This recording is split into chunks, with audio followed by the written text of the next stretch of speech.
Hi, my name is Zay Kanashi, and you're listening to 90.3 WMSC. Welcome back to 90.3 WMSC. I'm your host, Yasmin Yilmaz, and today I am joined with Zay Kanashi. First of all, before we dive right into it, how you doing? I'm good. I just woke up like an hour ago, so I'm kind of tired. But Yeah, it's been that kind of day. I Yesterday was a long day for me, so I pretty much slept really late. Almost slept past my first class of the day. I have an early morning class. So before we go into it even further, where are you from? I'm from Harlem, New York, but I was raised in the Bronx for a good portion of my life.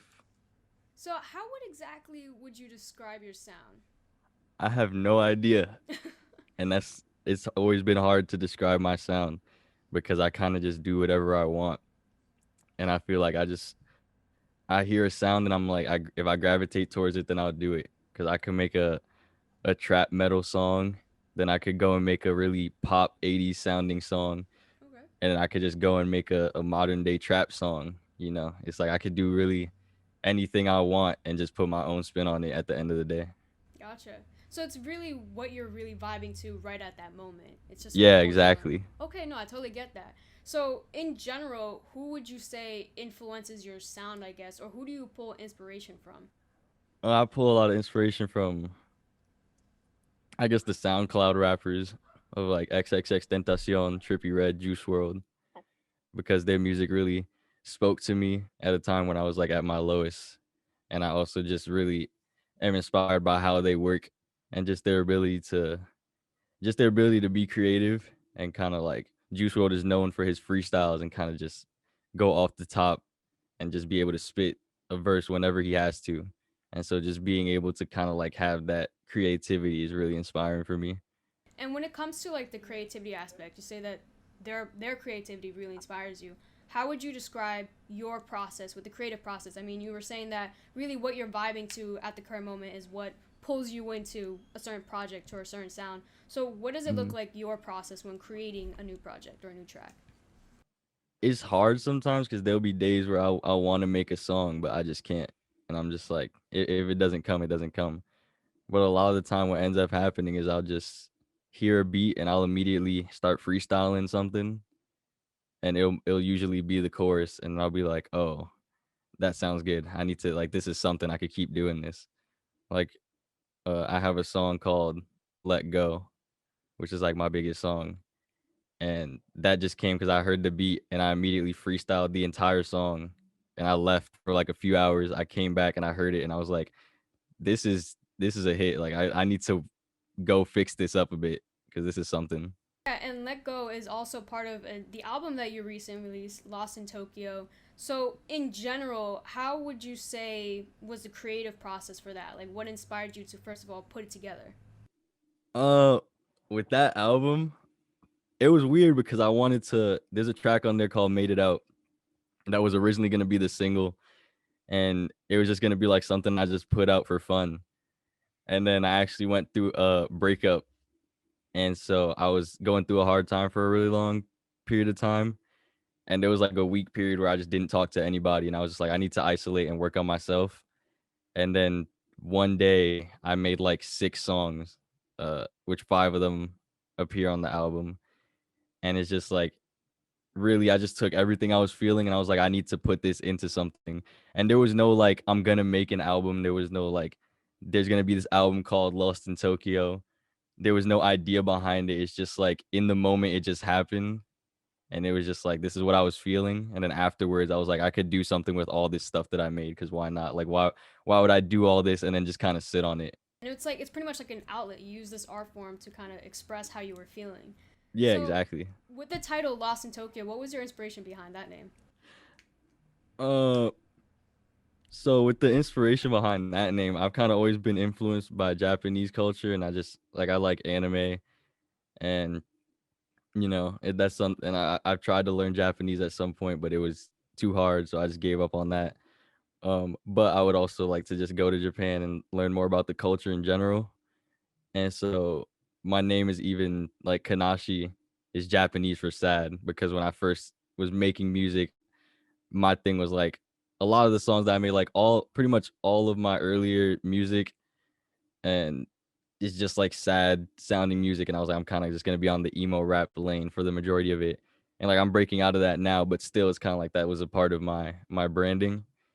And so when I was sitting on like I need to come up with an album name, I already had an album name in mind, but it was like this that's for a different album that I like want to work on in the future. So I was like, I'll save that.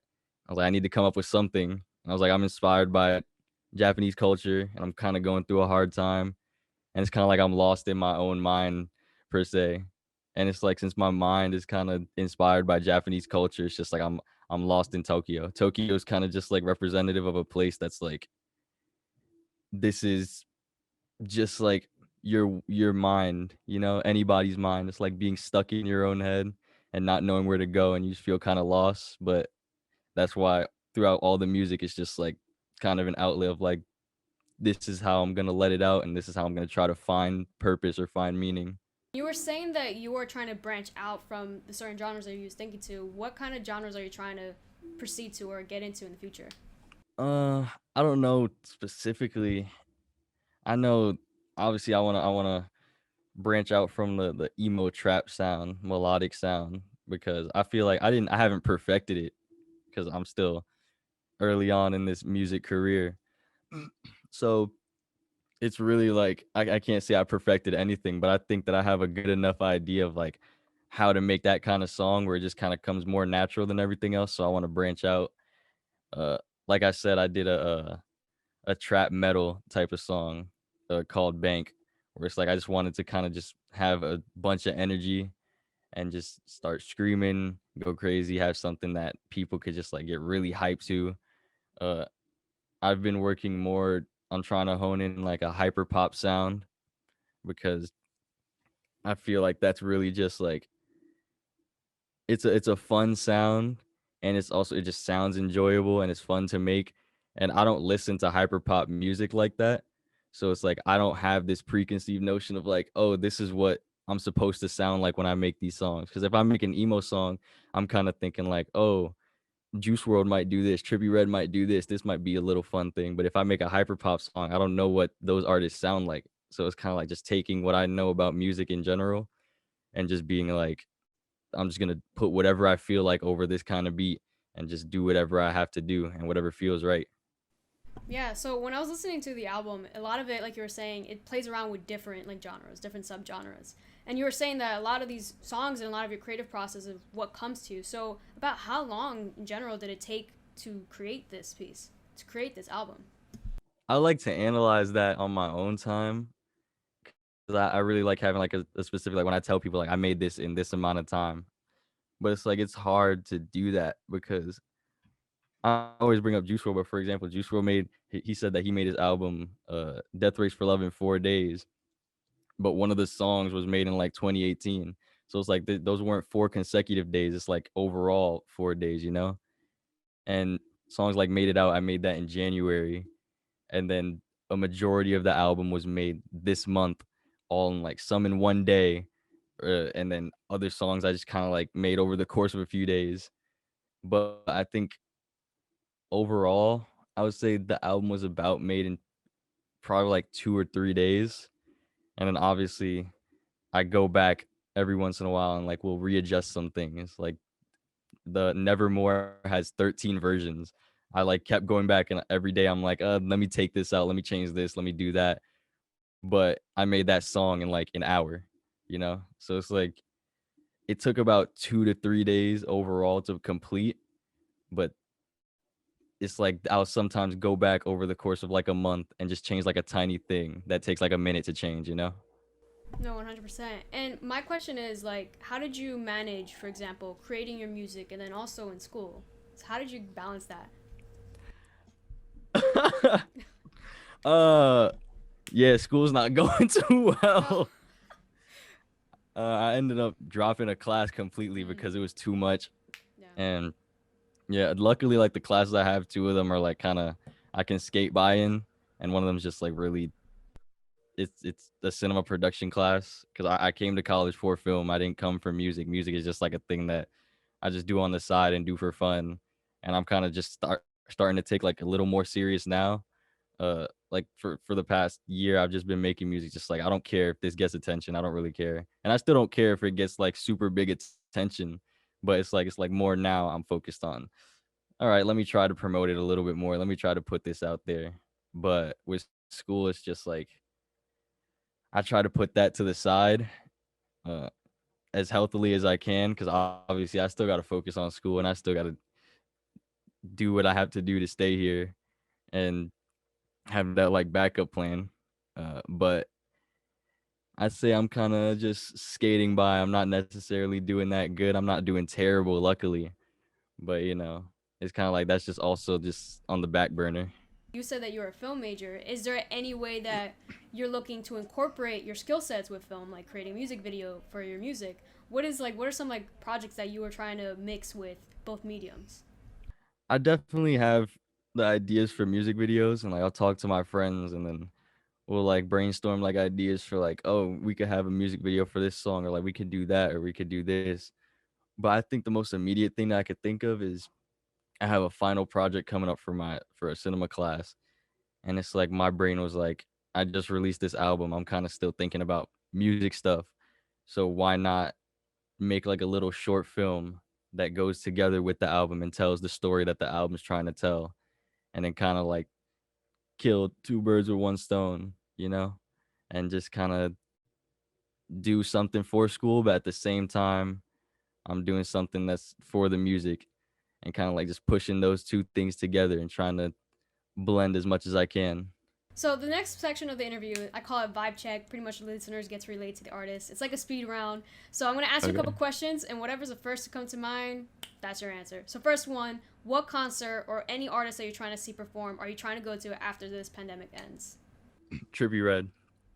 That I wanted to go to a Trippy Red concert like the month before the pandemic hit, and that didn't work out. And I just would love to see him live. Like he has just so much energy on stage. And what are some dream collaborations that you have in mind? Dream collaborations, I would want to work with 24K Golden, definitely. Trippy Red, obviously. Uh, the Kid Leroy and Lil Nas X, because I feel like they all have like a diverse skill set where it's like they're known for a certain sound, but they're not tied to that sound, and they could be diverse and do whatever they really want. So it's like if you get in a studio with them, I feel like you don't know what you're gonna make. You don't know what kind of music you're gonna make. You can make anything. Is there any song that you have been hooked on recently, like you can't stop playing it? It's a song that I made that I actually just dropped today. It's called "We're in a Dysfunctional Relationship, but That's Okay." And it's just like I just make like, cause obviously I'm gonna make music that I would want to listen to, and so it's like that song has just been kind of like on repeat for me, and I've just been excited to release it and just get it out and just have that have that be out in the world. Totally. Is there any unexpected genre that you listen to or you love, like a guilty pleasure? Pop music, but like the Selena Gomez, Ariana Grande type of pop music. Like, cause pop is way more broad now. Like you could count Lil Nas X as pop, Yeah. but he's also kind of like rap. You know what I mean? And so I feel like just like the Selena Gomez like white girl type of music. And when you're not creating music, what do you love to do? Like hobby wise? I like to hang out with my friends and really just work on stuff.